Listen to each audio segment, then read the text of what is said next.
Hayes nasa sa Jazz na ngayon matapos siyang bitawan ng Lakers. So si Jackson Hayes naglalaro ito ng 40 minutes sa Lakers pa siya.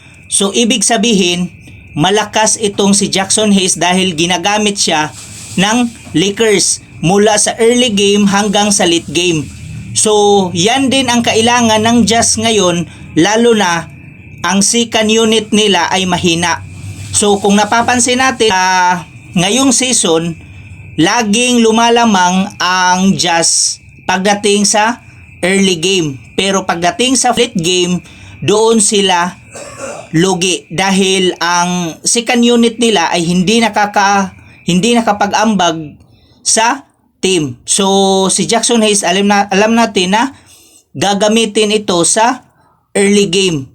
So magagamit to ng husto ng Jazz, kaya malaking tulong to para kay Lauri Markkanen, na si Lauri Markkanen ay makapag-penetrate sa perimeter at sa defense. Kasi all around ito magagamit si Jackson Hayes.